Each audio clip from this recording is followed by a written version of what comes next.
वैद्य अष्टमी शके 1946 दिनांक 28 जुलै 2024। आज नारद भक्तिसूत्रे यावर प्रबोधन करणार आहेत आदरणीय वैद्य श्रीधरदादा देशमुख। आज नारद भक्तिसूत्रे यावर प्रबोधन करणारे आदरणीय वैद्य श्रीधरदादा देशमुख यांचे सोसायटीच्या समूहातर्फे आभार मानते।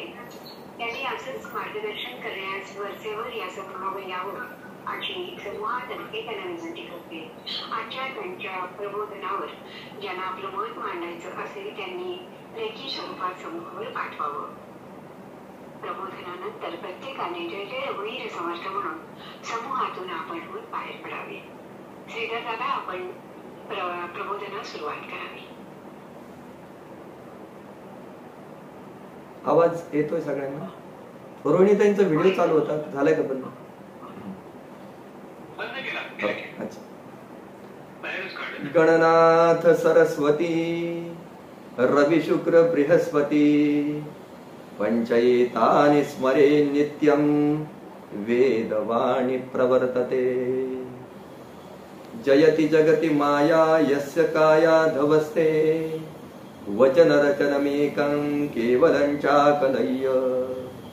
ध्रुवपदमपि यातो यत्कृपातो ध्रुवोऽयं सकलकुशलपात्रं ब्रह्मपुत्रं नतोऽस्मि। धन्य धन्य तो नारदू ज्यासी सर्वत्र गोविंदो। हरिनामाचा छंदू तेने परमानंदू सदोदित। जो श्रीकृष्णाचा आवडता ज्यासी श्रीकृष्ण आवडे सर्वथा। ज्याचे निसंगे तत्वता नित्य मुक्तता जडजीवा। शुकासारिखे पूर्ण वैराग्य ज्याचे वसिष्ठा परिज्ञान योगेश्वराचे। कवी वाल्मिका सारिखा मान्य ऐसा नमस्कार माझा सद्गुरु रामदासा। आज पुन्हा एकदा देवर्षी नारदांच्या भक्तिसूत्रावर चिंतन करण्यासाठी आपण एकत्र जमलेलो आहोत। देवर्षी नारदांच्या भक्तिसूत्राचं चिंतन करत असताना प्रथमतः आपण सर्वजण ज्येष्ठ श्रेष्ठ अशा सगळ्यांच्या चरणी या ठिकाणी प्रारंभी वंदन करतो। हृदयस्थ सद्गुरूंना या ठिकाणी वंदन करतो आणि आजच्या निरूपणाला या ठिकाणी सुरुवात करतो। आपण विषय पाहत होतो की या भक्तीची प्राप्ती कशा, या मायेतून कोण कोण तरुण जातं। कस्तरती कस्तरती माया यसंगाम त्यजती। इथपासनं या मायेतून तरुण जाण्याचे उपाय सांगायला त्या ठिकाणी देवर्षी नारदांनी सुरुवात केली आणि मग त्यांनी ते सगळे उपाय सांगितले। जो संगांचा त्याग करतो यसंगान त्यजती, यो महानुभावम सेवते, जो संतांची सेवा करतो, महापुरुषांची सेवा करतो आणि जो निर्ममो भवती, जो ममतेपासून दूर जातो, यो विविक्त स्थानम सेवते, जो एकांत स्थानाचं सेवन करतो, यो लोकबंधान उन्मूलयती, जो लोकांचे जे बंध आहेत, जे आपण मनाने बंध बांधून ठेवलेले असतात, त्या सगळ्या बंधांचा त्याग करतो, निस्त्रैगुण्यो भवती, त्रिगुणांच्या पासून जो दूर जातो आणि योगक्षेमम त्यजती, योग आणि क्षेम या दोन्हींचाही त्याग करतो। योग म्हणजे जे आपल्याला हवंय ते जमवणं आणि त्याचं संरक्षण करणं, क्षेम असे दोन्ही योग आणि क्षेमाचा त्याग करणं। इथपर्यंत आपण विषय पाहिला। आता देवर्षी नारदांचं आपण पुढचं 48व्या क्रमांकाचं सूत्र पाहणार आहोत। यक कर्मफलम त्यजती कर्माणि संन्यस्यति ततो निर्द्वंद्वो भवती। या मायेतून कोण तरुण जातो याची आणखी पुढची कारणमीमांसा करताना देवर्षी नारद सांगतात की जो कर्मफळाचा त्याग करतो, नुसता कर्मफळाचा त्याग करत नाही तर नंतर कर्मांचाही त्याग करतो, य कर्मफलम त्यजती, नंतर कर्माणि संन्यस्यति, कर्मांचाही त्याग करतो, ततो निर्द्वंद्वो भवती, नंतर तो निर्द्वंद्व होतो, म्हणजे सुख दुःखादी द्वंद्वांपासून रहित अशा प्रकारचा तो होतो। आणि हे सगळं त्याला कशा माया तरुण जाण्यासाठी अत्यंत उपयोगी पडणार असतात. आज आपण या सूत्रात प्राधान्यानं या कर्मफलम त्यजति आणि कर्माणि संन्यस्यति याचा विचार करणार आहोत. जेव्हा एखाद्या कर्माचा आपण विचार करतो, एखाद्या कार्याचा विचार करतो, तेव्हा आपल्याला भगवद्गीतेनं अगदी स्पष्ट शब्दात सांगितलंय, एखादं काम जर व्हायचं असेल, एखादं कार्य निर्माण व्हायचं असेल तर त्याला काय काय लागतं? तर अधिष्ठानम, तथा कर्ता, करणंच पृथक्विदम, विविधाश्च पृथक चेष्टा, दैवम चैवात्र पंचम. ही 5 कारणं सांगितली. एक तर अधिष्ठान लागतं, नंतर त्याला काम, तो त्या अधिष्ठानावर कार्य करणारा करता लागतो, नंतर त्याला विविध साधनं लागतात, त्याला करण असं म्हटलं जातं. करणंच पृथक्विदम, वेगवेगळी साधनं लागतात, विविध, आणि त्या ज्या आपल्याला कार्य निर्माण करायचं त्या दृष्टिकोनातून विविध चेष्टा, वेगवेगळ्या प्रकारची हालचाल अशी करावी लागते. करणंच विविधाश्च पृथक चेष्टा, आणि शेवटचं जे काय असतं कारण ते दैवम चैवात्र पंचमम, आणि हे पण 20% जरी असलं तरी सगळ्यात मोठं असतं. सगळी कामं जुळून आणली, 80% सगळी कामं झाली, दैव अनुकूल नसेल तर ते कार्य सिद्धीला जात नाही. आपण व्यवहारामध्ये किती पण अशी उदाहरणं पाहतो की मोठमोठे प्रोजेक्ट आहेत, त्या सगळ्या प्रोजेक्टला आर्थिक सुबत्ता भरपूर असते, सगळं त्याला गव्हर्नमेंटच्या सगळ्या परवानग्या पण मिळालेल्या असतात, कर्ज प्रकरणही झालेलं असतं, पण एखादा समजा खाजगी कारखाना धरूया आपण, तो कारखाना त्या ठिकाणी उभा राहिलेला, त्याचं मॉडेल सगळं तयार झालेलं दिसतं, पण तो चालूच होत नाही. मग ह्या सगळ्या याचा कारणांचा जर आपण विचार केला तर दैवम चैवात्र पंचमम हे सुद्धा अतिशय आणि पॉवरफुल असं सगळ्यात महत्वाचं साधन आहे. जरी आपण त्याला 20% मध्ये मोजत असलो तरी ते सगळ्यात पॉवरफुल आणि महत्वाचं, अत्यंत शक्तिमान अशा प्रकारचं साधन आहे. या सूत्रामध्ये देवर्षी नारदांनी कर्मफल त्यागण्याचा, कर्मापासून दूर होण्याने माणसाचं निर्द्वंद्व मनुष्याला कसं साधतं याचा विचार केला. अगदी मागच्या सूत्रात आपण पाहून आलो की योगक्षेमाचाही त्याग करतो, तो ममतेपासून दूर जातो, संघाचा त्याग करतो, तो मायेतून दूर जातो. यात आणखी 3 नवीन साधनं देवर्षी नारदांनी सांगितली. मग आपल्या मनात असं विचार येईल की देवर्षी नारद एकामागून एक नुसती साधनं सांगतात, पण यातून नेमकं कोणतं साधन करायचं? जसं या गीतेमध्ये अर्जुनानं भगवंताला विचारलं होतं, अरे देवा, तू आत्ताच कर्मांचा त्याग करायला मला सांगितलं आणि आता परत कर्म योगाची पण प्रशंसा करतोस, मला नेमकं तू समजून तरी सांग, या दोघांपैकी श्रेष्ठ काय? या दोघांमध्ये श्रेष्ठ काय? नेमका मी कर्माच्या मार्गाने चालायचं की कर्माचा त्याग करायचा? मला या दोन्हीपैकी काय करायचं ते तू समजून सांग, असा अर्जुनाला पण प्रश्न पडतो. आणि आपल्या सगळ्यांसमोर सुद्धा एवढी सगळी साधनं सांगितल्यानंतर पण आपल्याला वाटायला लागतं की नेमकं देवर्षी नारदांना अपेक्षित काय? पण या दृष्टिकोनातून, या मायेतून तरुण जायचं असेल तर साधारणतः काय काय करावं लागतं याची सगळी कारण मीमांसा देवर्षी नारदांनी या ठिकाणी केली. आणि आता ते इथपर्यंत आले की कर्मफलाचा त्याग केला तर यातून आपल्याला पहिल्यांदा निर्द्वंद्व होता येतं आणि पर्यायानं या मायेतून तरुण जाता येतं. कुठलीही गोष्ट आपण पाहिली, एखादं कर्म आपण पाहिलं, त्या कर्माचं, प्रत्येक कर्माचं फळ आपल्याला भोगावं लागतं. ते आपल्याला बंधनकारक असतं. कुठपर्यंत? जोपर्यंत आपण त्या कर्माचा करता आपल्या स्वतःला समजतो तोपर्यंत. जसं आपण पाहिलं व्यवहारामध्ये, आपण जर पाहिलं, आपल्याला एखादं घर बांधायचं असेल तर त्यासाठी वेगवेगळ्या प्रकारच्या परवानग्या, सिटी सर्व्हेची असेल, नगर परिषदेची असेल, महानगरपालिकेची असेल, आणखी कुठल्या वेगवेगळ्या परवानग्या असतील, त्या सगळ्या परवानग्या मिळवाव्या लागतात.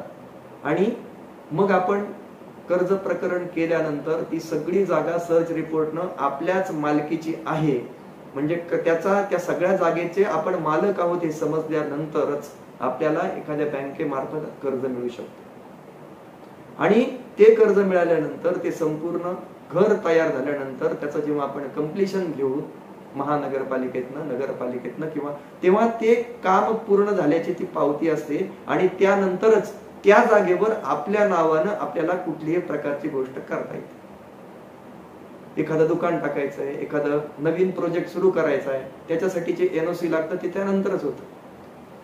म्हणजे तिथंही आपल्याला हे सिद्ध करावं लागतं की हे काम आपण केलेलं आहे, आपल्या नावावर आहे, त्याचे मालक आपण आहोत, हे झालं तरच पुढची सगळी कामं मार्गी लागतात. आणि मग असं असताना इथं आपल्याला देवर्षी नारदांनी कर्मफलाचा त्याग आणि कर्माणी संन्यस्यती, आणि आपणही अनेक वेळा ऐकत असतो की कर्मफलाचा त्याग करणं हे कसं श्रेयस्कर. आज आपण व्यवहारामध्ये जिकडं तिकडं पाहिलं, कुठेही जा कुठेही बघा, तिथं श्रेय घेण्याची स्पर्धा सुरू झालेली दिसते. एखाद्या कामाचं एखाद्या नेत्यानं उद्घाटन करून जावं, दुसऱ्यानंच येऊन त्याचं श्रेय घ्यावं, असे प्रकार आपण सर्रास चाललेले बघतो. आणि या प्रसिद्धीच्या युगामध्ये मी करता नाही असं म्हणणं, कर्म करायचं आणि ते कुठंतरी दूर लांब दरीमध्ये टाकून द्यायचं. कर नेकी और डाल दरिया में असं आपण म्हणतो, तसं ते कुठंतरी टाकून द्यायचं, हे खरं शक्य आहे का? आजच्या काळामध्ये प्रत्येकाला कुठल्या ना कुठल्या मार्गातनं प्रसिद्धी मिळवायची असते, कुठंतरी चमकायचं असतं. आणि मग या कर्मफलाचा त्याग करायचा, मी करता नाही असं म्हणायचं, हे कसं शक्य आहे? मग हे करण्यासाठी मी जे कर्म करतोय त्याची जबाबदारी माझीच आहे, हे आज सिद्ध करण्याची एका बाजूला जगामध्ये सगळीकडे स्पर्धा चाललेली आहे. नवे नवे व्यवहारामध्ये आमचा प्रत्येक व्यवहार असा असतो की प्रत्येक कर्माला आपण जबाबदार असल्याशिवाय, तिथं स्वतः आपण असल्याशिवाय समोरचा व्यक्तीही आपल्यावर विश्वास ठेवूनच ते व्यवहार चालवत असतो. आणि असं असून आपण म्हणायचं की कर्मफलाचा त्याग करायचा किंवा कर्माचा संन्यास करायचा, हे कसं शक्य आहे? याचा जेव्हा आपण विचार करायला जातो तेव्हा मला असं वाटतं की व्यवहारातलं एक अतिशय छोटस एक दृष्टांत आहे, तो आपण थोडासा अगोदर पाहिला तर आपल्याला या कर्मफलाची कारणमीमांसा करता येईल. एका नगरीमध्ये एक सत्य मार्गावर चालणारे शेठजी राहत असतात. विष्णूचे भक्त असतात, महान वैष्णव असतात, आणि अनेक समाजाच्या उपयोगी कामं त्यांच्याकडून घडत असतात. त्यांच्याकडे भरभराटी, समृद्धता, असं सगळ्या गोष्टी त्यांच्याकडे असतात. आणि मग हे सगळं असताना त्यांना अनेक गोष्टींना तोंड द्यावं लागतं. त्यांना तोंड द्यावं लागतं. श्रीमंत लोकांना, ज्याच्याकडे भरभराट भरपूर आहे, ज्याच्याकडे भरपूर संपत्ती आहे, अशा लोकांना अनेक गोष्टींना तोंड द्यावं लागत असतं. अनेक चांगले वाईट प्रसंग त्यांच्यावर येत असतात. या सगळ्या गोष्टींना त्यांना तोंड द्यावं लागत असतं. आणि या सगळ्या गोष्टींना तोंड देत त्यांची सत्यावरची निष्ठा यत्किंचितही कमी झालेली नसते. सत्य हा त्यांच्या जीवनाचा अविभाज्य भाग असतो. आणि त्यामुळं भगवान विष्णूंना त्यांच्या भक्त असणाऱ्या शेठजींचा खूप अभिमान असतो. देवाला आपण म्हणतो भक्ताचा अभिमान असतो, तसं त्या भगवान विष्णूंना या शेठजींच्या बद्दलचा फार अभिमान असतो. माझा हा भक्त कुठल्याच प्रकाराने आपल्या सत्य मार्गावरून ढळणार नाही, याच्यावर त्यांची निश्चितपणाने त्यांच्या भक्ताबद्दल खात्री असते की हा भक्त कुठल्याही प्रकारे, त्याला कितीही परीक्षा द्याव्या लागल्या तरी तो यातनं दूर जाणार नाही. मग एक दिवस लक्ष्मी माता सांगते भगवान विष्णूंना की आपण यांची परीक्षा घेतली पाहिजे. भगवान विष्णू स्मित हास्य करून भगवती लक्ष्मी देवीकडे पाहतात आणि म्हणतात, तू निश्चितपणानं या भक्ताची परीक्षा घेऊ शकते. आणि त्याच वेळी संध्याकाळ झालेली असते. भगवती लक्ष्मी देवी त्यावेळी त्या शेठजींची परीक्षा घ्यायची ठरवते. शेठजींना त्यावेळी निद्रा यायला लागते आणि झोपेमध्येच त्या शेठजी झोपलेल्या असतानाच त्यांना एक स्वप्न पडतं की त्यांच्या घरातनं लक्ष्मी देवी निघून जाईल. लक्ष्मी देवी शेठजींच्या जवळ येते, शेठजींना दिसते आणि त्यांना सांगते की मी आता तुझ्याकडनं निघून चालले. एका जागेवर मी बराच दिवस थांबले, इथे राहून राहून मला आता कंटाळा आलाय, मी इथनं निघून चालले. शेठजी मोठ्या नम्र भावानं तिच्या पुढं हात जोडतात आणि म्हणतात, खरं तर भगवती लक्ष्मी देवी, तू माझ्यासाठी निश्चित प्रिय आहेस. तू इथे राहावंस अशी माझी इच्छा आहे. पण तुला जर असं वाटत असेल की इथं राहिल्यानं तुला इथं राहण्याचा कंटाळा आलाय, तर तू तुझ्या मनानं योग्य तो निर्णय घे, पण माझी स्वतःची अशी इच्छा आहे की तू इथं थांबावंस. लक्ष्मी देवी निघून जाते. शेटजींचं स्वप्न पुढे चालू असतं. लक्ष्मी गेल्यानंतर लगेच कीर्ती माता येते. कीर्ती त्या ठिकाणी येते आणि शेटजींना म्हणते, शेटजींच्या समोर येते, म्हणते आत्ताच लक्ष्मी देवीतून निघून गेल्यानंतर मला या ठिकाणी थांबता येणार नाही. शेटजी त्यांना तशाच प्रकारची कीर्ती देवींना विनंती करतात की तू माझ्या जवळ असावंस, यासाठी माझी निश्चितपणाने इच्छा आहे की कीर्ती देवी तू माझ्या जवळ राहावंस. पण तुला इथे राहून कंटाळा आला असेल तरी माझी इच्छा असतानाही तू तुझ्या मनाने योग्य तो निर्णय घेऊ शकतेस, असं ते कीर्ती देवीलाही म्हणतात. नंतर यश त्या ठिकाणी येतं. यशही त्याचप्रमाणे सांगतं आणि यश निघून जातं. परंतु शेटजींचं स्वप्न अशाच प्रकारे पुढे चालू असतं आणि त्या घरातनं शेवटी सत्य समोर येतं. सत्य समोर येऊन उभं राहतं. शेटजींना म्हणतं, शेटजी मी आपल्या इथनं आता निघून चाललोय. जिथे लक्ष्मी नाही, जिथं कीर्ती नाही, जिथं यश नाही, तिथं मलाही थांबता येणार नाही. आणि मग सत्य निघून चालल्यानंतर मात्र शेटजी त्याचं पाय धरतात आणि सत्याला म्हणतात, हे सगळे जण निघून गेले तरी मी त्यांना आग्रह केला नाही, कारण मला सगळ्यात माझ्यासाठी महत्वाचं असेल तर तू आहेस. केवळ सत्याच्या आधारावर मी या ठिकाणी जगतोय.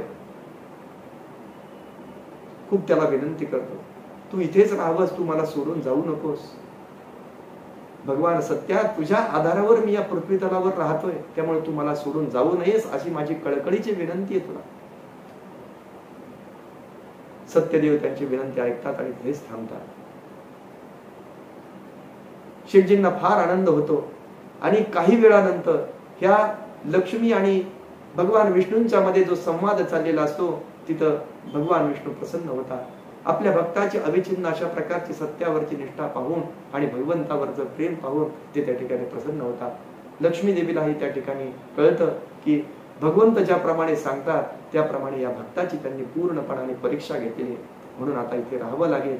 ते शेटजींचं स्वप्न तसंच चालू राहतं आणि पुन्हा एकदा जे जे परत गेले त्या क्रमानं लक्ष्मी देवी गेलेली आहे, कीर्ती गेलेली आहे, यश गेले, ते त्या क्रमानं पुन्हा त्या शेटजींच्या जवळ येतात आणि त्यांना सांगतात की ज्या ठिकाणी सत्य आहे त्या ठिकाणी आमचा वास असतो.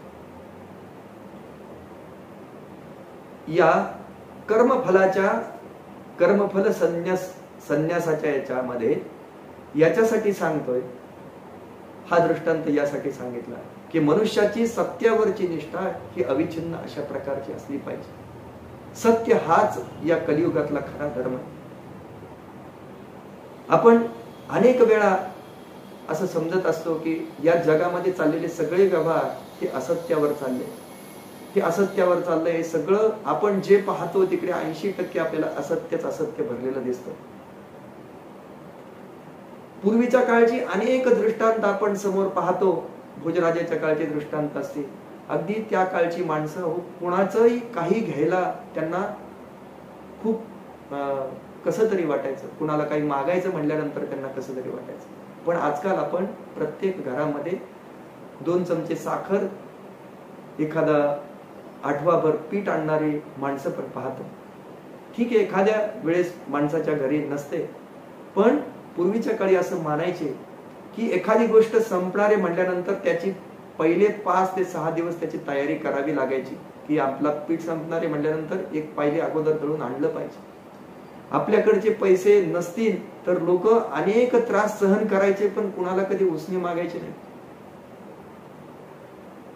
त्यावेळेस असं समजलं जायचं, एक त्या राजा हर्षाकडे एक विद्वान येतो आणि विद्वान आल्यानंतर प्रत्येक विद्वानाला त्या ठिकाणी भरपूर संपत्ती देऊन त्याला संतुष्ट करायचं.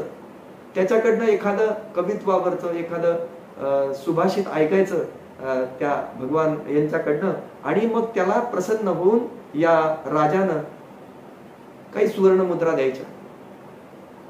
त्यांच्याकडे अशा प्रकारे एक याचक आलेले असतात, विद्वान असतात आणि या विद्वान याचकांना तिथं आल्यावर असं लक्षात येते की त्या राजा हर्षांनी ज्यांच्याकडे जेवढी संपत्ती असती तेवढी सगळी संपत्ती नुकतीच दान केली. त्यांच्याकडे आता द्यायला काही नाहीये आणि ते सगळ्या शेवटी आल्यानंतर त्यांना एखादी सुवर्ण मुद्रा मिळाली, ती त्यांच्याकडनं संपली, ते पुन्हा त्या ठिकाणी हर्षराजाच्या दरबारात येतात आणि पुन्हा त्यांच्याकडे मागायला लागतात. पण त्यांच्या मनामध्ये अत्यंत अपराधीपणाचा भाव असतो. ते त्याच्या राजा हर्षांच्या समोर जाऊन उभे राहतात, सिंहासनासमोर जाऊन खाली मान घालून उभे राहतात. कसं मागावं राजाला असं म्हणतात. आणि राजा त्यांना विचारतो, याचका माग, तुला काय हवंय ते माग. तेव्हा हृदि रज्जा उदरे वन्निः स्वभावात अग्निरुच्चिकाः तेन मे दग्धलज्जस्य पुनरागमनं कुतः. माझ्या हृदयामध्ये लज्जा भरलेली आहे. याचक कसं मागणी करतो का, माझ्या हृदयामध्ये लज्जा भरलेली आहे, पण माझ्या जठरामध्ये असणारा अग्नी एवढा प्रदीप्त झालाय की त्याच्या प्रदीप्त होण्यामुळं माझ्या हृदयातली लज्जा जळून खाक झाली आणि त्यामुळे मी पुन्हा तुझ्याकडे परत मागण्यासाठी आलेलो. अशा प्रकारची वेगवेगळी उदाहरणं, विद्वान माणसांची उदाहरणं आढळतात पूर्वीच्या काळात. भोजराजाच्या दरबारात आलेला याचक असेल, तो त्यांनी म्हणावं, दारिद्र्यस्य दयालुत्वम किम ब्रवीमि नराधिप आत्मनाश मनादृत्यम भवंतम मामदर्शना.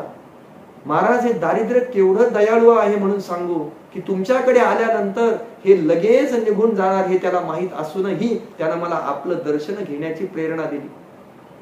अशा प्रकारे पूर्वी कुठलीच गोष्ट डायरेक्ट उसनी मागितली जात नव्हती किंवा डायरेक्ट एखादी गोष्ट प्रत्यक्षपणानं मागितली जात नव्हती. त्याच्यामध्ये खूप विचार करून एखादी गोष्ट मागितली जायची. आणि एखादा मागणारा माणूस, तेवढ्याच अधिकाराचा मागणारा माणूस आला की समोरचा व्यक्तीही तसं समजायचा की निश्चितपणाने याच्यावर काहीतरी संकट आलंय, याला आपण यावेळेस मदत करायला हवी. आज आपण सर्रास जीवनामध्ये असं पाहतो की एकही दिवस असा जात नाही की ज्यावेळेस 2-4 जण मागायला आलेले असतात कुठल्या ना कुठल्या निमित्तानं. तर या कर्मफलम त्यजेत याच्यामध्ये सांगण्याचं की प्रत्येक माणूस कुठल्या तरी आसक्तीनं कर्म करत असतो, कुठल्या तरी बंधनामुळे तो कर्म करत असतो. त्याला काहीतरी वाटत असतं की हे आपण मिळवावं, ते आपण मिळवावं म्हणून तो कर्म करत असतो. आणि तो जगरहाटीच आहे. एखादं पद मिळवायचं असेल, एखादं डिग्री आपण मिळवायची असेल तर त्याच्यासाठी आपल्याला अभ्यास करावा लागतो. आपल्याला एखादं हे करायचं असेल तर आपल्याला त्या दृष्टिकोनातून आवश्यक ते प्रयत्न केले तरच आपल्याला ते फळ मिळत असतं. आणि मग हे फळ मिळाल्यानंतर जसं आपण नेहमी पाहतो की आपल्याला एकतर कर्तृत्वाचा अभिमान व्हायला नको, आणि कर्तृत्वाचा अभिमान आणि कर्मफळाचं आस्वादन आपण एकट्यानंच घ्यायचं ही प्रवृत्ती पण नको. हे दोन जर त्याच्यापासून येणारे दोष आपण सोडून दिले तर या कर्मफळाचा त्याग आपण भगवंतासाठी करतोय असं ते होतं. या जीवनामध्ये आल्यानंतर जसं आपल्याला देव ऋण असेल, पितृ ऋण असेल, समाजाचं ऋण असेल, आई वडिलांचं ऋण असेल, या सगळ्यांचं ऋण फेडावं लागतं. त्याच्यामध्ये आपण बांधलेलो असतो. कुठल्या तरी मागच्या जन्मात केलेल्या कर्मामुळे आपला जन्म झालेला असतो आणि मग त्या कर्माचं पूर्ण उतराई झाल्याशिवाय, त्या कर्मातून पूर्ण ते फळ भोगून झाल्याशिवाय आपल्याला त्या जन्मातनं परत जाता येत नाही. आणि म्हणून आपण करताना अशा प्रकारे कर्म केली पाहिजे की त्यातनं बंधनच होणार नाही. म्हणून कर्तृत्वाचा मद आणि कर्मफलाचा आस्वाद हे दोन आम्ही दोष सोडले. कर्मफलाचा आस्वाद घेतानाही आपण सर्वांना बरोबर घेतलं, सगळ्या समाजाला बरोबर घेतलं, किंवा ज्याचा अधिकार आहे त्या कर्मफलाचा आस्वाद घेण्याचा त्या सगळ्यांना बरोबर घेतलं तर आपल्याला हे कर्म बंधनकारक होत नाही. या मनुष्य जीवनामध्ये जन्म मरण प्रवाहात वाहत जाण्याचं कारणच मुळात हे कर्मफळ आहे. वृत्ती ऐसे मन धरिती, मन ऐसी क्रिया करीती, केलिया ऐसे बरेती मरोनी देहे. ज्या प्रकारची वृत्ती असते त्या प्रकारचं मन होतं. आपण अनेक वेळा दृष्टांत पाहून आलेलो आहे. कुठल्याही श्रीमद भागवतातील अनेक दृष्टांत आपण पाहिलेत. त्या जडभरतांचा दृष्टांत पाहिला. जन्माच्या शेवटी त्यांची वृत्ती पूर्ण हरिणावर झालेली होती आणि म्हणून त्यांना पुढचा जन्म हरिणाचा प्राप्त झाला. म्हणून वृत्ती ऐसे मन धरिती, मन ऐसी क्रिया करीती आणि केलिया ऐसी वरिती मरोनी देहे. पुन्हा एकदा आपण त्या जे कर्म जे आपण शेवटी इच्छा धरतो त्यानुसार आपल्याला जन्म प्राप्त होतो. त्या जन्मामध्ये पुन्हा आम्ही कर्म करतो आणि पुन्हा या जन्म मरणाच्या चक्रामध्ये अडकून पडतो. मग याच्यासाठी मनुष्य एकदा कर्म फलासक्तीनं भारला गेला की त्याला या परमार्थाची गोडी लागत नाही. त्या बंधनात तो अंतर बाह्य अडकून पडतो. माऊली तर म्हणतात, ऐसे इष्टापुरत सकळ जया कामना एक मूळ जे केले भोगवी फळ बांधोनिया. इष्ट आणि अपूर्तची कर्मांचे प्रत्येक सगळी कर्म असे की ज्याच्यामुळे आम्हाला ते फळ भोगायला भाग पाडतात. ज्याला मायेतून तरुण जायचंय त्याला फलासक्ती ठेवता येणार नाही, कारण तो एक मायेचा परिणामच आहे की आपण केलेल्या प्रत्येक चांगल्या कर्माचं फळ घेण्याचा अधिकार आपल्याला आहे. अशी आपली जर हक्क म्हणून त्याच्याकडे पाहण्याची दृष्टी झाली तर आपल्याला निश्चितपणाने ते कर्म बंधनात टाकणार. अनेक चांगली कर्म करून सोडून द्यायची, त्याच्या फळाची अपेक्षा करायची नाही. असं आपण जर करत गेलो तर निश्चितपणानं त्या कर्माचं फळ आपल्याला कधी ना कधी भोगायला मिळणार याच्यात शंका नसते. पण आपण केवळ कर्मफळाच्या अपेक्षेनं आणि त्याच्यावरच्या स्वामित्वाच्या भावनेनं जर ती कर्म करायला गेलो तर आपल्याला त्या सगळ्या कर्माची जबाबदारी घ्यावी लागते आणि त्या कर्मानुसार आपल्याला फळ भोगावंच लागतं. म्हणून विवेकी साधक जे असतात त्यांना या मायेच्या जाळेतून सुटण्यासाठी एक एक बंध तोडून टाकण्याचा तो प्रयत्न नेहमी करत असतो. कर्मफळाचा आपण नेहमी तो श्रीमद भगवद्गीतेतला प्रसिद्ध श्लोक नेहमी आपण म्हणत असतो की कर्म करण्याचा अधिकार माझा आहे, परंतु त्याच्यावरच्या फळाचा अधिकार मात्र माझा नाही. कर्मण्येवाधिकार असते मा फलेषु कदाचन. त्याच्या फळावर मात्र माझा अधिकार नाही. अशा फलहेतू वर्जित केलेल्या कर्माचं फळ जन्म मरणात्मक बंधनाची निवृत्ती करणारं असतं आणि आपल्याला निरामय पदाची प्राप्ती करून देणारं असतं. यद्गत्वा न निवर्तन्ते तद्धाम परमं मम. अशा भगवंताच्या परमधामाला नेणारं असतं.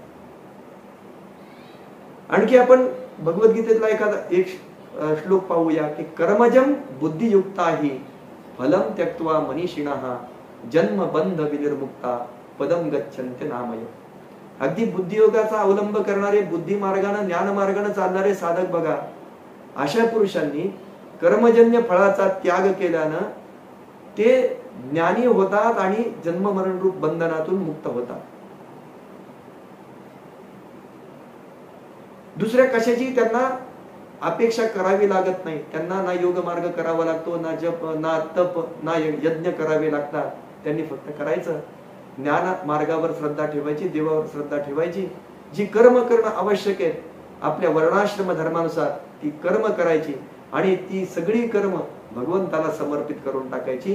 जे भक्ती योगामध्ये सांगितलं की कर्मबंधनामध्ये जर आम्हाला अडकायचं नसेल तर आम्ही आमची केलेली सगळी कर्म भगवंतासाठी म्हणून करायची. जसं आपण नैवेद्य दाखवतो, नैवेद्य दाखवल्यानंतर तो भगवंताला समर्पण करतो, पण आपल्याला ते माहित असतं. आपण पेढ्याचा नैवेद्य आणला, देवापुढे ठेवला, सत्यंत्वा अर्धेन परसिंचामी म्हटलं, थंड पाणी फिरवलं, नंतर 3 वेळा पाणी सोडून दिलं की आपल्याला माहित असतं, आपल्या लहानपणापासून आपल्या मनावर संस्कार झालेले असतात की देवाला नैवेद्य दाखवायचा. खूप चांगलं आहे ते की जे आपल्याला आलंय ते सगळं देवाला, हे आलंय ते तुझ्या कृपेमुळे आलंय या भावनेतनं आम्ही देवापुढे ठेवायचं. आपल्या सगळ्या पुढच्या पिढीला खूप चांगली सवय लागते. कुठलीही वस्तू येऊ द्या, ती वस्तू घरात आली, नवीन वस्तू आणली, घरात आली, भगवंताच्या पुढे नेऊन ठेवली, भगवंताचं पूजन केलं, त्याच्याबरोबर त्या वस्तूचं पूजन केलं, त्यालाही नैवेद्य दाखवला आणि भगवंताच्या कृपेने ती वस्तू आमच्या घरात आली असं आम्ही समजलं. एखादं आपलं कुठलंही कार्य झालं, भगवंताविषयीचं कार्य झालं, सगळ्यांकडे हा ट्रेंड आहे. अगदी परीक्षेमध्ये चांगले मार्क्स पडले तर पहिल्यांदा पेढ्याचा पुडा आणला जातो, तो भगवंतापुढे नेऊन त्याचा नैवेद्य दाखवला जातो. हे आपल्याला माहित असतं. आजकाल आम्हाला सगळ्यांना माहिती, लहान मुलांसह सर्वांना माहिती की देव काही नैवेद्य खात नसतो, देवाला फक्त नैवेद्य दाखवायचं असतं. देवाला नैवेद्य दाखवण्यासाठी आम्ही, जर आम्हाला माहित असतं की देव खाणार आहे, तर आज आम्ही जर 1 किलो पेढ्याचा नैवेद्य देवापुढे ठेवत असू तर आम्ही देवाला फक्त 2च पेढ्याचा नैवेद्य दाखवला असतं. जर आम्हाला माहित असतं की देव खरोखर खाणार आहे तर आम्ही 2 पेढ्यांमध्ये देवाला भागवलं असतं. पण आज आम्ही आलेल्या सगळ्या वस्तू देवापुढे ठेवतो आणि संपूर्ण याचा नैवेद्य दाखवतो आणि मग ते सगळ्यांना त्याचं वाटप करतो. सवय निश्चितपणाने चांगली, पण त्याचा मागचा भाव आमचा आहे तो चांगला आहे. आम्हाला जे आलंय ते सगळं आम्ही पहिल्यांदा देवाला अर्पण करतो आणि मग त्याचा प्रसाद म्हणून आम्ही सर्वजण स्वीकारतो. अगदी तशाच प्रकारचं कर्म, आमच्या जे कर्म आहे ती सगळी कर्म भगवंताला तत्सत कृष्णार्पण वस्तू आम्ही जे म्हणत असतो, यज्ञ कर्म झालेलं असेल, संध्या कर्म झालेलं असेल, आमचं देवपूजेचं कर्म झालेलं असेल, आम्ही प्रत्येक गोष्ट त्या ठिकाणी भगवंताला त्या ठिकाणी अर्पण करतो. तत्सत कृष्णार्पण वस्तू म्हणून सोडून देतो. आम्ही जे केलंय भगवंता ते फक्त तुझ्यासाठी केलंय, तुझ्या करता केलंय, तुझ्यामुळे केलंय, या भावनेनं आम्ही प्रत्येक कर्म करायला लागलो की मग अनायासी आम्हाला ती सवय लागते की जे आम्ही करतो ते सगळं भगवंतासाठी करतो. आणि म्हणून आम्ही याच्यामध्ये गीतेच्या श्लोकामध्ये पाहिलं की जन्मबंध विनिर्मुक्ता पदम गच्छन्ते नामयम. असं जर आम्हाला जन्मबंधनापासून मुक्त व्हायचं असेल, तर विरामय अशा मोक्ष पदाला जायचं असेल, सायुज्यता मुक्ती मिळवायची असेल, तर आम्ही कर्मफळाचा त्याग केला पाहिजे. कर्मफल त्यागाचं महत्व एवढं मोठं आहे की भगवान कृष्ण त्याला सगळ्या योगांमध्ये श्रेष्ठ अशा प्रकारचा योग सांगतात. किंवा हा त्याग शब्दाचा मुख्य अर्थ कर्मफल त्यागच भगवंतांना अपेक्षित आहे. सर्व कर्मफल त्यागम प्राहुस त्यागम विचक्षणः असं भगवान गीतेमध्ये म्हणतात. सर्व कर्मांचा त्याग करणं हे भक्ती मार्गात माया तरणाचं एक महत्वाचं साधन आहे. म्हणूनच या ठिकाणी देवर्षी नारदांना या ठिकाणी असं सांगावं लागलं की या कर्मफलम त्यजती. जो कर्माच्या फळाचा त्याग करतो त्याला या ठिकाणी मायेतून तरून जाता येते. आपण फळाचा त्याग करणं हे आता दोन्ही दृष्टीतून पाहिलं, पण केवळ भक्ती मार्गाच्या दृष्टिकोनातून आम्ही कर्मफळ त्याग म्हणजे काय असा विचार केला तर ते फळ भगवंताला अर्पण करणं म्हणजे सर्व कर्माचा यथार्थ त्याग करता जर तो आहे. प्रत्येक गोष्टीला आम्हाला माहित असतं, भक्ती मार्गामध्ये चालणाऱ्या प्रत्येक साधकाला माहित असतं की जी कर्म माझ्या हातनं होत आहे ती सगळी कर्म भगवंत माझ्याकडनं करून घेतो. मी त्याला कुठल्याही प्रकारे करत नाही. भगवंताने मला बुद्धी दिली, ती कर्म माझ्याकडून झाली कारण ते ठरलेलं होतं की भगवंताने माझ्याकडून करून घेतली. मग माझा जर याच्यावर विश्वास आहे की जी सगळी भगवंताच्या आदेशामुळे ती कर्म झाली, भगवंताने सांगितल्यामुळे ती कर्म झाली, तर मग माझा या कर्माच्या फळावर कुठल्याही प्रकारचा अधिकार नाही. म्हणून जे झालंय ते सगळं भगवंताने केलंय. म्हणून आपण ती सगळी कर्म भगवंताला अर्पण करून टाकत असतो. देवर्षी नारदांच्या त्या बाबतीतला एक दृष्टांत असा सांगितला जातो की देवर्षी नारद असेच पृथ्वी तलावर संचार करत असतात आणि तिथे गेल्यानंतर, या पृथ्वी तलावर आल्यानंतर तिथं त्यांना सुरुवातीला एक विद्वान माणूस भेटतो आणि त्याचं भगवंतावर तो ज्ञानमार्गाने चालणारा असतो, वेगवेगळ्या प्रकारे भगवत चिंतन तत्वचिंतन करणारा असतो. आणि हे सगळं करत असताना देवर्षी नारदांचं त्याला दर्शन होतं. नारदांना प्रणाम करतो, नारदांना विचारतो की त्या ठिकाणी भगवंत, आता तुम्ही तिथे गेल्यानंतर असं विचारा, भगवंताला विचारा, तुम्ही जेव्हा भगवंताकडे जाल तेव्हा त्यांना विचारा की तुम्ही आता काय करत आहात नेमकं, भगवंताचं नेमकं कार्य कुठलं चाललेलं आहे. आणि दुसरा प्रश्न असा विचारा की मला त्या ठिकाणी भगवंताकडे भगवंताचं स्थान कधी प्राप्त होणार आहे, भगवंतामध्ये मला एकरूप होण्याचा म्हणजे सायुज्यता जी मुक्ती आहे ती मला कधी मिळणार. हे दोन माझे प्रश्न आहेत, तेवढं तुम्ही मला त्याचं उत्तर भगवंताकडून आणून द्या. त्यानंतर देवर्षी नारद तिथून जातात आणि रस्त्यात भेटताना त्यांना पुढे एक मोची दिसतो. तो त्याचं काम करत असतो, चप्पल बनवण्याचं काम करत असतो. हे करताना त्याचं भगवत चिंतन चालू असतं. देवर्षी नारदांचं दर्शन त्याला होतं, निश्चित तो भाग्यवान असतो. भगवंत तो मोची त्या देवर्षी नारदांना नमस्कार करतो आणि देवर्षींना म्हणतो, देवर्षी नारदा, आपण भगवंताकडे आपलं नेहमी जाणं येणं असतं, आपण भगवंताला माझ्याबद्दल विचारा. मला या जन्मबंधनाच्या याच्यातनं कधी सुटायला मिळणार. मी एक साधा कर्मयोगामध्ये अडकलेला माणूस आहे, जे माझ्या वाट्याला आलंय ते कर्म मी करतोय, मला कधी यातून मुक्ती मिळणार आहे तुम्ही विचारा. आणि भगवंताला हे पण विचारा की भगवंत आता सध्या काय करताय. दोघांचे प्रश्न सारखेच असतात. एका विद्वानानं बुद्धिवाद्यानं विचारलेला प्रश्न असतो, भगवंत आता काय करतायत आणि मला मुक्ती कधी मिळणार.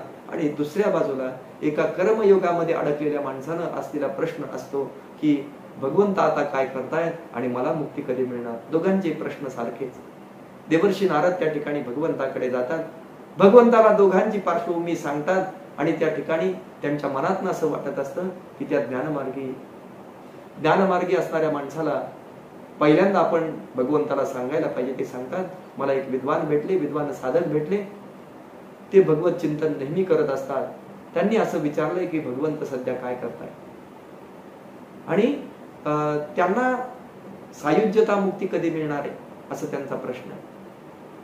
तेव्हा भगवंत त्यांना देवर्षी नारदांकडे पाहून हसून म्हणाले, तुम्ही जेव्हा पृथ्वी तलावर जा तेव्हा त्या विद्वानाला सांगा की त्या ठिकाणी भगवंताकडे मी जेव्हा गेलो तेव्हा ते सुईच्या छिद्रातनं हत्तीला बसवण्याचा प्रयत्न करत होते. आणि त्या मोच्याला हे सांगा की भगवंत त्या ठिकाणी सुईच्या छिद्रातनं हत्तीला घालण्याचा प्रयत्न करत होते. देवर्षी नारद पुन्हा पृथ्वी तलावर जातात, दोघांच्याकडे जातात. पहिल्यांदा त्या विद्वान व्यक्तीला भेटतात, विद्वान व्यक्तीला भगवंताचा निरोप सांगतात. तुम्ही मला विचारलं होतं की भगवंत काय करतात, मी वैकुंठामध्ये गेलो, पाहिलं, तिथे गेल्यानंतर भगवंत एका सुईच्या छिद्रातनं मोठ्या हत्तीला त्या ठिकाणी बसवण्याचा प्रयत्न करताय. त्या विद्वान साधकानं सांगितलं, मी असल्या भाकड कथांवर विश्वास ठेवत नसतो. विद्वान आहे, बुद्धिवादी, पण श्रद्धा त्यांच्याकडे अजिबात नाही, याच्यावरून स्पष्ट होतं. दुसऱ्या बाजूला जेव्हा मोच्याकडे जाऊन हाच प्रश्न यांनी सांगितला तेव्हा तो मोची मोठ्या आनंद त्यांना विचारतो की भगवंत काय करत होते. देवर्षी नारद सांगतात त्या ठिकाणी ते त्या सुईच्या छिद्रातनं हत्तीला घालण्याचा प्रयत्न करतात. भगवंतांना काय अशक्य आहे, मोची म्हणते. त्यांनी वामन अवतारामध्ये एकाच पावलामध्ये संपूर्ण पृथ्वी व्यापून टाकली होती आणि उत्तरेच्या गर्भामध्ये जाताना त्यांनी सूक्ष्म रूप धारण केलं आणि त्या ठिकाणी परीक्षित राजाला वाचवलं. अशा छोट्या अत्यंत सूक्ष्म आणि अत्यंत विशाल अशा गोष्टी एकच भगवंत जेव्हा करू शकतात, त्या भगवंतांना काय शक्य आहे, सगळ्या गोष्टी ते करू शकतात असं त्या मोच्याचं म्हणणं असतं. एका कर्मफळामध्ये आपली नियत कर्म करत असणारा माणूस जो भगवंतावर अत्यंत श्रद्धा ठेवलेला आहे, आत्यंतिक श्रद्धेने भगवंताला सगळी कर्म अर्पण करणारा असा मनुष्य एका बाजूला आणि एका बाजूला ज्ञानमार्गातला अत्यंत विद्वान असा माणूस, परंतु भगवंतावर श्रद्धा न ठेवणारा अशा प्रकारचा असला तरी त्या ठिकाणी आपल्या कर्मामध्ये अडकलेला का असेना, पण ते सगळे कर्मफल भगवंताला अर्पण करणारा माणूस श्रेष्ठ ठरतो, त्याला लगेच मुक्ती मिळते. भगवंतानेही देवर्षी नारदांना सांगितलं की त्या मोची पुढच्या जन्मात मुक्त होणार आहे, हा त्याचा शेवटचा जन्म आहे, परंतु त्या विद्वानाला मात्र अजून काही जन्म अवकाश आहे सायुज्यता मुक्ती मिळण्याला. आणि म्हणून कर्मफल हे कर्मफलाचा भक्ती मार्गामध्ये कर्मफलाचा त्याग, याचा अर्थ सगळी कर्म भगवंताला समर्पित करणं. माऊली सांगतात की कर्मफळ ईश्वरी अर्पे तत्प्रसादे बोध उद्दीपे ते तर रज्जु ज्ञाने लोपे व्याळ शंका. माऊलींनी पुढे जाऊन सांगितलंय की कर्मफळ ईश्वराला अर्पण करणारा त्या भगवंताच्या प्रसादामुळं त्याच्यामध्ये बोध उत्पन्न होतो आणि त्यामुळे त्याच्यात असं ज्ञान होतं, त्याला एवढं ज्ञान होतं की इतर सामान्य माणसं जेव्हा त्यांना रज्जूच्या ठिकाणी सर्पाचा भास होतो तेव्हा या ज्ञान उद्दीपन झालेल्या माणसाला समोरच्या कुठल्याही प्रकारची भ्रामक गोष्ट न दिसता त्याला जी वस्तू सत्य आहे ती दिसते. ईश्वराला सगळे कर्मफळ समर्पण करणाऱ्या माणसाला जी वस्तू जशी आहे तशी दिसायला लागते. आणि तेने आत्मबोधे तैसे अविद्येसे कर्मनाशे पार्था त्यजले जै जैसे ते त्यजले होय. यासाठी आत्मबोध अत्यंत महत्वाचा आहे, कर्मफळाचा त्याग अत्यंत महत्वाचा आहे. कर्मफळ ईश्वराला समर्पण करणं आणि त्याच्या प्रसादाने ज्ञान प्राप्त झालं असता ते मूळ अविद्येसह त्या कर्माचा जो त्याग तोच खरा त्याग आहे. वरवर झालेला त्याग म्हणजे खरा त्याग नाही.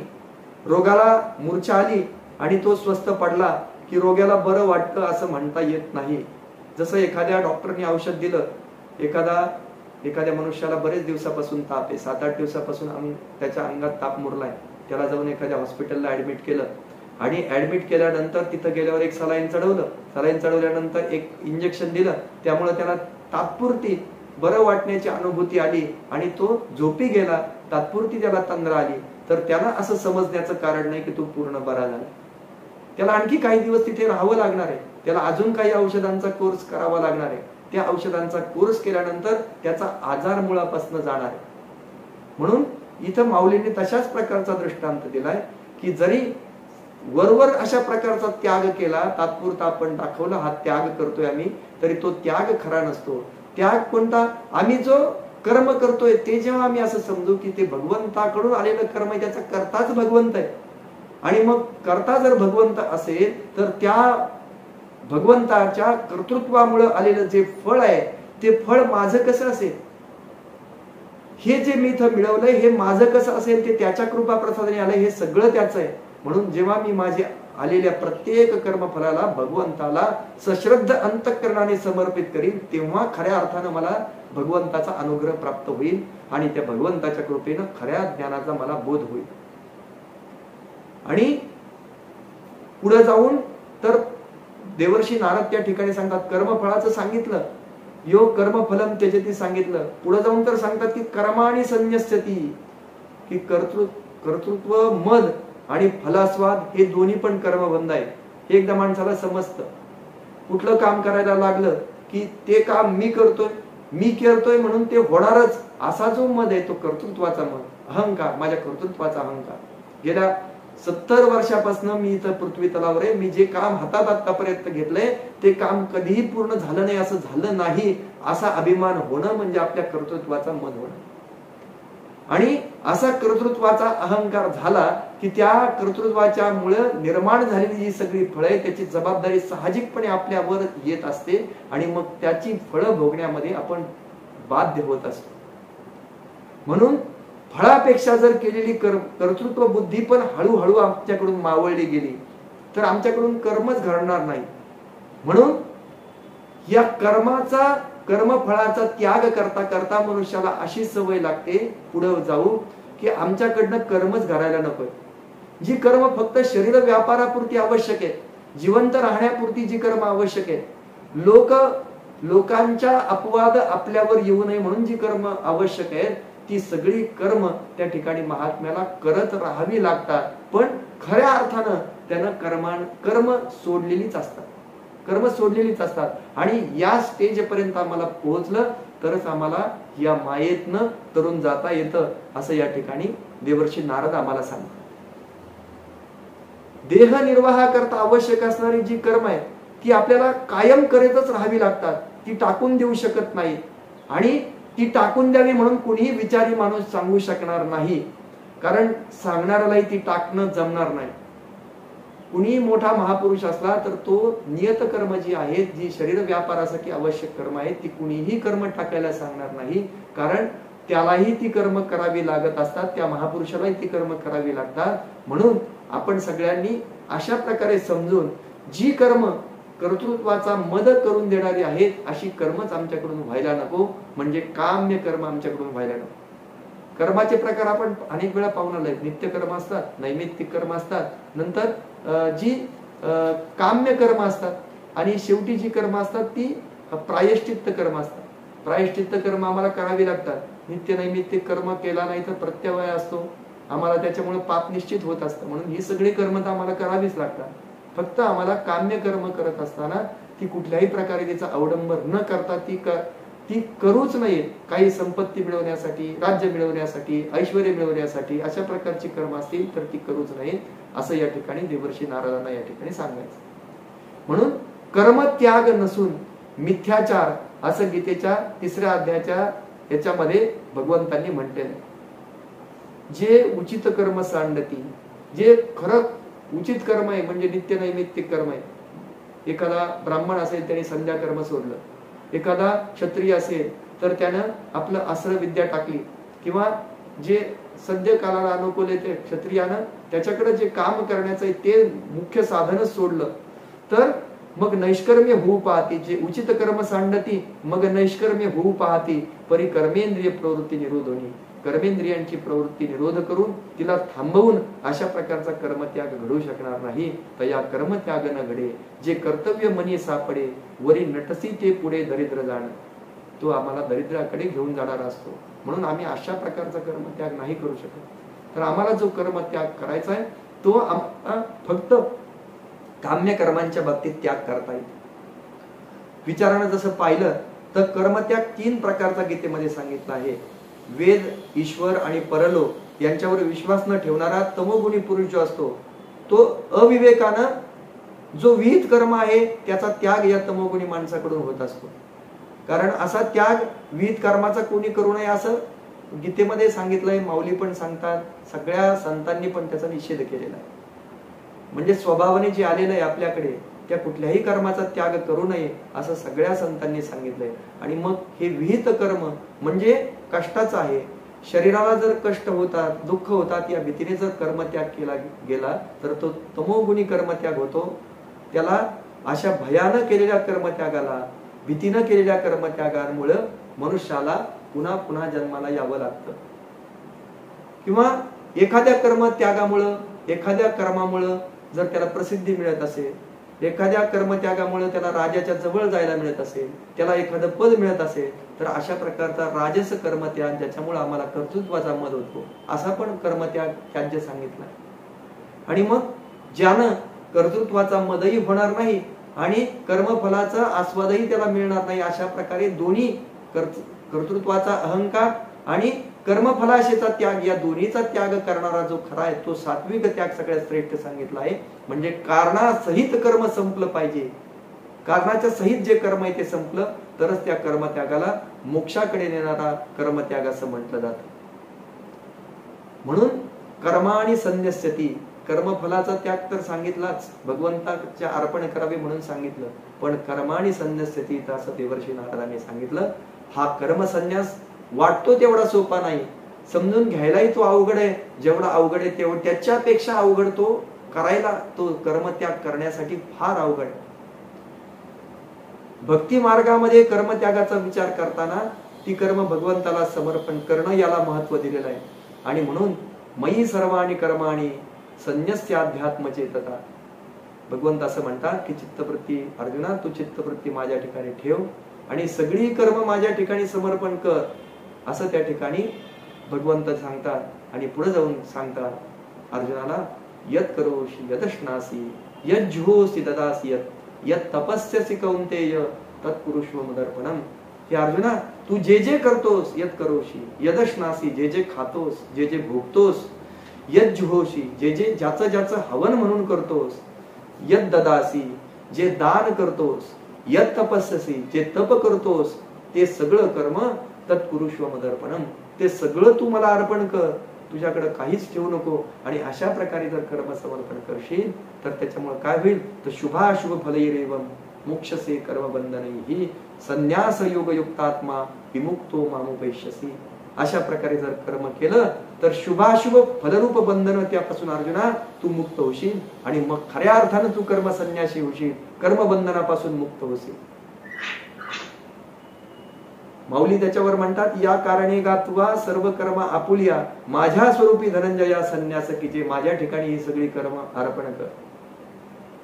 समर्थांनी सुद्धा मनाच्या श्लोकांमध्ये जीवा कर्मयोगे जनी जन्म झाला परी शेवटी काळमुखी निमाला. कर्मयोगानं जरी मनुष्याला जन्म मिळाला असला तरी त्याला शेवटी काळाच्या मुखामध्ये जावं लागतं.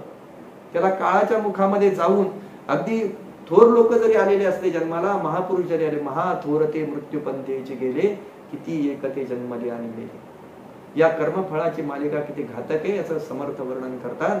या कर्मफळामुळे, या कर्मांच्यामुळे मनुष्यानं कर्म केली तर त्या कर्माच्या फळानुसार त्याला पुन्हा पुन्हा जन्म घ्यावा लागतो आणि मग शेवटी त्याला या काळाच्या स्वरूपात कुठंतरी गडप व्हावं लागतं. अगदी महापुरुष थोर लोक जरी आले तरी त्यांना या जन्म मृत्यू पंथानं जावंच लागतं. की आतापर्यंत कितीतरी लोकांचा, अशा महापुरुषांचा जन्म झाला आणि ते या कालाच्या मुखामध्ये निमाले गेले, काळाच्या मुखामध्ये गेले. त्यांची कीर्ती रूपाने ते मागे राहिले, अनेकांना बोध देण्याच्या रूपाने ते मागे राहिले गेले. हे केवळ त्यांची कर्मफल भगवंतांना समर्पण करण्यामुळे. आपल्याला ज्या भक्ती मार्गामध्ये सांगितलंय की त्यांनी जी कर्म केली ती सगळी भगवंतासाठी म्हणून केली. त्यांनी स्वतःला कधीही करता मानलं नाही. त्यांनी सगळ्या कर्मांचा करता भगवंताला मानलं आणि ते जी कर्म त्यांना केली ती सगळी भगवंतासाठी केली. म्हणून त्यांचं नाव, त्यांचा शिष्य वर्ग, त्यांची परंपरा आजही या ठिकाणी टिकून आहे. आणि म्हणून यः कर्मफलं त्यजति कर्माणि संन्यस्यति. आणि हे जर दोन्ही केलं, कर्मफलाचा त्याग केला, कर्म टाकली, तर त्यांनी काय होतं, मनुष्य निर्द्वंद्व होतो. त्याच्या मनामध्ये सुख दुःखाचं द्वंद्व, शीत उष्णाचं द्वंद्व, कुठल्याही प्रकारचं द्वंद्व त्याच्या मनामध्ये राहत नाही आणि तो एक प्रकारे मोठ्या ज्ञानी अशा प्रकारचा बनतो. इथं निर्द्वंद्वो भवती. कर्मफळाच्या त्यागामुळं, कर्मत्यागामुळं साधकाची प्रवृत्ती निर्द्वंद्व अशा प्रकारची होते. त्याच्या समोर एखादी गोष्ट घडत असली तरी तो त्यामध्ये स्वतःला कुठल्याही प्रकारे त्याची इन्व्हॉल्वमेंट त्याच्यामध्ये होत नाही. जसं आपण एक दृष्टांत पाहूया. एक साधू बाबा असतात. ते साधू बाबा त्या ठिकाणी एका जंगलामध्ये त्यांच्या पर्णकुटीच्या तिथे बसलेले असतात. पर्णकुटीच्या तिथे बसलेले असतात त्यावेळी त्यांच्या तिथे काही चोर येतात. ते चोर येतात त्यांच्या पर्णकुटी समोरचं जे झाड असतं त्या झाडाच्या खाली ते येऊन नुकतीच त्यांनी जी चोरी केलेली असते त्याची वाटणी तिथं करत असतात. हे समोर साधू बाबा त्यांच्या ध्यानामध्ये मग्न असतात. ईश्वराशी अनुसंधान त्यांनी साधलेलं असतं आणि भगवंताबरोबर ते एकरूप झालेले असतात. त्यांचं कुठेही लक्ष नसतं. काही वेळानं त्या ठिकाणी हे चोर गेल्यानंतर, त्या काही वेळानंतर तिथं राजाचे संपूर्ण लवाजमा येतो. तो त्या ठिकाणी आराम करतो. त्या राजाचा काही सेवक पर्णकुटीमध्ये साधूबाबांकडे येतात. तिथनं काही सामान, त्यांना लागणारं पाणी, त्यांना लागणारी फळं वगैरे ते साधूबाबांच्या पर्णकुटीतनं घेऊन जातात. त्यानंतर काही लोक इथं येतात. राजा गेल्यानंतर काही लोक तिथं येतात. ते लोक आपसामध्ये भांडत असतात. जोरजोरात त्यांची भांडणं चालू असतात. कडाक्याची भांडणं चालू असतात. किरकोळ कारणावरून ते भांडत असतात. तेही त्या पर्णकुटीच्या समोर, साधूबाबांच्या समोर घडत असतं. पण या कुठल्याही गोष्टीचा त्या साधूबाबांच्या ध्यानावर कुठल्याही प्रकारे परिणाम होत नाही. आपण असं म्हणतो, आपलं ध्यान जर आपण पाहिलं, आपण ध्यानाला बसलो, 5 मिनिटं आपण डोळे झाकून बसलो तर आपल्या डोळ्यापुढं सगळी वेगवेगळ्या प्रकारची चित्र तरळायला लागतात. वेगवेगळ्या सांसारिक चिंता आपल्याला आठवायला लागतात. अगदी 5 मिनिटं देवाचं ध्यान करायला लागलो तर या सगळ्या गोष्टी आपल्याला दिसतात. आपण स्वस्थतेनं बसू शकत नाही. आपण डोळे मिटूनही फार काळ राहू शकत नाही. त्याच्यासाठी फार अभ्यास लागतो. ध्यानामध्ये जाण्यासाठी पण खूप मोठा अभ्यास लागतो. त्यासाठी यमनियमांचं पालन आणि सद्वर्तनाचं पालन हे अत्यंत आवश्यक. यमनियम आणि सद्वर्तन जर असेल तरच त्या ठिकाणी ध्यान लागणं मनुष्याचं शक्य असतं. भगवंताची एकाग्रता साधणं शक्य असतं. त्या साधूबाबांच्या सारखं अनेक समोर घटना घडत असताना त्याकडे फक्त साक्षी भावानं पाहणं किंवा त्याकडे लक्ष न देता आपल्या ध्यानामध्ये निमग्न असणं हे केवळ थोर महात्म्यांना जमू शकतं. प्रत्येक गोष्टीमध्ये आपण कुठंतरी आपण त्याचे साक्षीदार आहोत किंवा आपण ती गोष्ट पाहिलेली आहे हे दाखवण्याची स्पर्धा आजकाल सुरू झालेली. प्रत्येक ठिकाणी आम्ही होतो. मी कालच्या त्या कार्यक्रमाला होतो. मी तिथं मागे बसलेलो होतो. मी तिथं अमुक ऐकलं. मी लग्नाला होतो. प्रत्येक गोष्टीचा मी साक्षी आहे. मी गेलेलो नसलो तरी मी तिथे हजर कसे होतो हे सांगण्याचे अनेक पुरावे आज लोक त्या ठिकाणी उभे करत असतात. एका बाजूला हे आणि एका बाजूला ध्यानाचं. ध्यान ज्ञानापेक्षाही ध्यान श्रेष्ठ सांगितलं. एखाद्या माणसानं ज्ञान मिळवावं आणि त्या ज्ञानानंतर, ते ज्ञान मिळाल्यानंतर त्याचं मन असं हळूहळू एकाग्र व्हायला लागतं. तो ध्यानात जातो. आणि या ध्यानापेक्षा पण श्रेष्ठ जर काही असेल तर तो कर्मफळाचा त्याग या ठिकाणी माऊलींनी सांगितला. म्हणून ज्याला कर्मफळाचा त्याग साधला त्याला त्याच्या अगोदर असणारं ज्ञान आणि त्याच्या अगोदर असणारं ध्यान हे पण निश्चितपणाने साधणार. म्हणून केलेल्या कर्माच्या फळाचा त्याग आणि कर्माचा त्याग करणं जर आपल्याला सहजतेनं जमायला लागलं तर आपल्याला मनावर नियंत्रण मिळवणं शक्य आहे ध्यानाच्या द्वारे. ज्ञानाला आपल्या बुद्धीला त्या ठिकाणी बोध होणं, ज्ञानाचा बोध होणं हे पण आपल्याला या कर्मफलाच्या संन्यासातनं, कर्माच्या संन्यासातनं हे दोन्ही शक्य आहे. आणि म्हणून या द्वंद्वापासून जर दूर जायचं असेल तर या गोष्टी अगोदर साधल्या पाहिजे. द्वंद्व माणसाच्या मनात केव्हा निर्माण होतं? माणसाला बुद्धीचे 3 भाग असतात. एक धी, जी धारणा शक्ती असते. धृती, धी म्हणजे आलेल्या सगळ्या समोर आलेले विषय, बुद्धीच्या समोर आलेले जे विषय त्याला धी असं म्हटलं जातं. ते बुद्धीनं पाहिलेले जे विषय असतात ते सगळे. नंतर धृती, धृती म्हणजे धारणा शक्ती.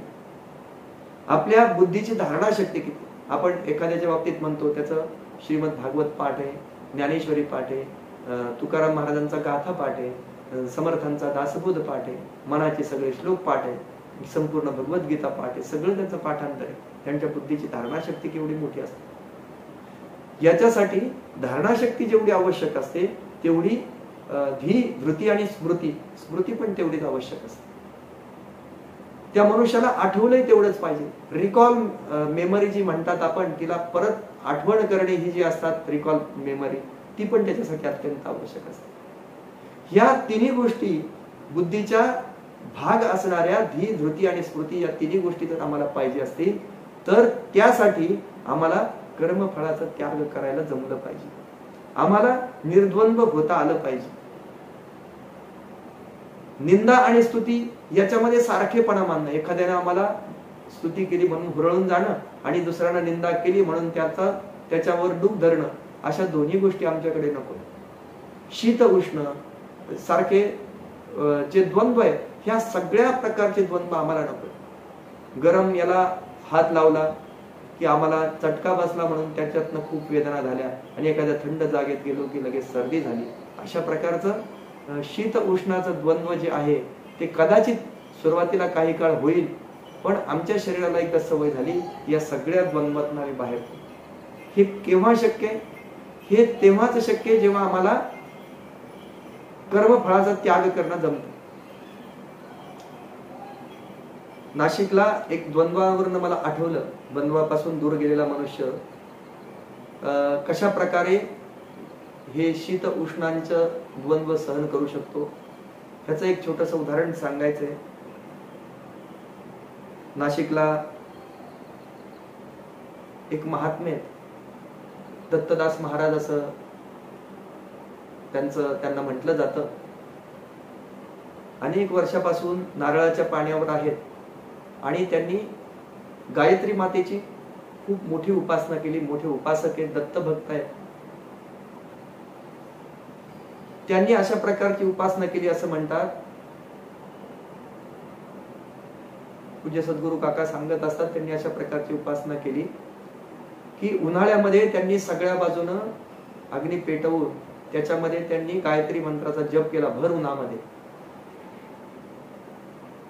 आणि ते अशा प्रकारचं गायत्रीचं पुरस्चरण केल्यामुळं त्यांना शरीरामध्ये इतक्या मोठ्या प्रकारचं तेज, प्रचंड उष्णता निर्माण होते. इतकं तेज त्यांच्यामध्ये आहे की त्यांना झोपताना सुद्धा -15 डिग्रीच्या वरच्या तापमानाला, म्हणजे सियाचीनला जे तापमान असतं, जिथं आपल्यासारखा सामान्य माणूस गेला तर त्याला गँग्रीन होईल पायाला, त्याच्या रक्तवाहिन्यातलं रक्त गोठवून जाईल, अशा तापमानामध्ये ते सहजपणाने झोपू शकतात. अशा प्रकारचे महात्मे आजही या पृथ्वी तलावर आहेत आणि म्हणूनच हे संपूर्ण जग त्यांच्या आधाराने चाललेलं आहे.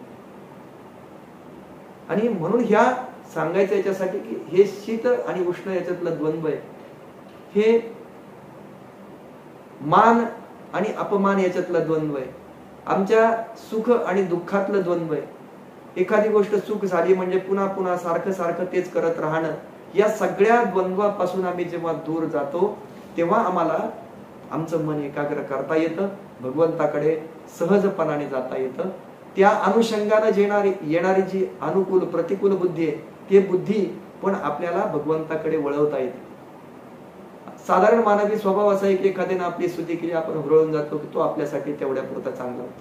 अजून 4 दिवसांनी येऊन तो माणूस दुसऱ्या कोणाच्या जवळ तरी आपल्याबद्दल वाईट बोलला की आपल्याला वाटतं अरे परवा इथं चांगला बोलला, आणि दुसऱ्या दिवशी त्याच्या जवळ जाऊन वाईट बोलला की आपण लगेच म्हणतो परवा आलेला माणूस इथं त्याचं काही खरं नाही. तोंडावर एक बोलतो आणि बाहेर गेल्यानंतर एक बोलतो. खरं तर आपण समोरचा व्यक्ती कसा आहे याच्या कारण मीमांसेतच आपण जायला नाही. आपल्याकडे आला, आपल्याशी संवाद झाला, तिथं विषय संपला. अशा प्रकारे आपली वृत्ती झाली पाहिजे, म्हणजे मग आपण या द्वंद्वापासून दूर जाऊ शकतो. आपल्यासारखी सामान्य संसारी माणसं अशा प्रकारच्या द्वंद्वात अडकतात आणि दुःखी होत असतात. त्यामुळे त्यांना पुन्हा पुन्हा जन्म घ्यावा लागतो. आणि मग म्हणून 12व्या अध्यायात भगवंताने आम्हाला सांगितलंय की समशत्रूच मित्रेच तथा मानापमानयोः शीतोष्ण सुख दुःखेषु समसंग विवर्जितः. म्हणून मनुष्यानं कसं राहावं, या सगळ्या संघांपासून माणसानं दूर राहावं. कारण ही सगळी संघ जी असतात, ही जी द्वंद्व आहेत, ही द्वंद्व मनुष्याला कुठेतरी कर्मफळाच्या बंधनामध्ये अडकवणारी असतात, कर्म करण्याला प्रवृत्त करणारी असतात. आणि म्हणून याच्यापासून आम्ही जर दूर गेलो, कर्मापासून दूर गेलो, कर्मफळाच्या त्यागापासून आम्ही दूर, कर्मफळाचा त्याग आम्ही करायला लागलो की मग आम्हाला आपोआप अशी स्थिती येते की आमच्या मनातली सगळी द्वंद्व त्या ठिकाणी निघून जातात. आणि मग आम्हाला त्या ठिकाणी जो निस्त्रैगुण्यो भव, निर्योगक्षेम आत्मवान अशा प्रकारचं जे जे म्हणून वर्णन भगवंतांनी केलेलं आहे, ते सगळं आम्हाला लागू होतं. ते सगळं आम्हाला लागू होतं या द्वंद्वापासून आम्ही दूर गेल्यानंतर. म्हणून या सगळ्या देवर्षी नारदांच्या सूत्रांचा आम्ही विचार केला की संघाचा त्याग असेल, महानुभाव सेवा असेल, एकांताचं सेवन असेल, लोकबंधाचं उन्मूलन असेल, निस्त्रैगुण्यता असेल, योगक्षेमाचा त्याग असेल, कर्मफल त्याग असेल, कर्मत्याग असेल, हे सगळं झाल्यानंतर मनुष्य निर्द्वंद्व होतो असं देवर्षी नारदांना सांगायचं. ही निर्द्वंद्वताची भूमिका या 2 सूत्रातून देवर्षी नारदांनी सिद्ध केलेली. मनुष्याला निर्द्वंद्व होणं हे काही तो नुसतं 12व्या अध्यायातला श्लोक वाचला, ही द्वंद्व आहेत आणि मग त्याच्यामुळे ते माणसाच्या मनातलं द्वंद्व नाहीस होणार नाही. अनेक जन्मांचा अभ्यास लागतो, अनेकांच्या मार्गदर्शनातनं, आपल्या सद्गुरूंच्या नित्य मार्गदर्शनातनं या गोष्टी साध्य होत असतात. महापुरुषांच्या जीवनाकडे पाहून, सद्गुरूंच्या मार्गदर्शनातून आम्ही आमच्याकडे येणारी जी कर्म आहे त्या कर्मांचा त्याग कसा करायचा, आम्ही जर जी कर्म केली त्या कर्माची फळं त्या ठिकाणी भगवंताला कशी अर्पण करायची हे आम्ही शिकलं पाहिजे. नाहीतर मग आम्हाला ठरलेला सिद्धांत आहे की every action has equal and opposite reaction. प्रत्येक कर्माला त्याच्या विरुद्ध कर्म त्यावेळी घडतच असतं. हे जरी खरं असलं तरी जेव्हा आमच्या मनामध्ये अशी भावना असते की मी जे कर्म करतोय ते कर्म मी करत नाही, भगवंत माझ्याकडून करून घेतोय, पण ही भावना आमच्या मनात आणणं सोपं नसतं. आजही आम्ही पाहतो की आम्हाला जेव्हा जेव्हा एखादी गोष्ट चांगली होते, आमच्या हातून घडते, तेव्हा त्याला कारणीभूत मी कसा आहे हे आम्ही सगळ्या नातेवाईकांना, सगळ्या मित्र परिवाराला ओरडून सांगत असतो की माझ्यामुळे ते कसं चांगलं झालं. मी एखाद्या संस्थेमध्ये कुठे पदाधिकारी असेल तर माझ्यामुळे ते कर्म कसं चांगलं झालं हे सांगण्याचा माझा अट्टहास असतो. आणि जेव्हा एखादा कर्म वाईट असतो तेव्हा त्यावेळेस मी कसा तिथे हजर नव्हतो हे सांगण्याचा माझा अट्टहास असतो. म्हणून आमच्यासाठी जरी हे कर्माचा त्याग हे शब्द जरी ऐकायला सोपे वाटत असले तरी ते प्रत्यक्षात करणं, प्रत्यक्षात आमच्या जीवनामध्ये उतरवणं फार अवघड आहे.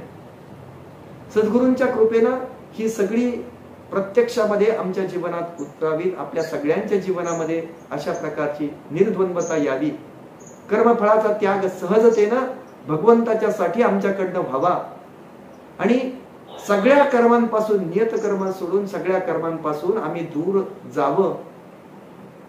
अशा प्रकारची सद्गुरु कृपा आमच्यावर नित्य व्हावी अशी आज त्या सद्गुरूंच्या चरणी, दासबोधाच्या चरणी, समर्थ रामदासांच्या चरणी, समर्थांच्या चरणी, श्रीरामांच्या चरणी या ठिकाणी प्रार्थना करून आजची झालेली ही संपूर्ण सेवा आपल्या सर्वांच्या चरणावर, सद्गुरूंच्या चरणावर या ठिकाणी ठेवतो.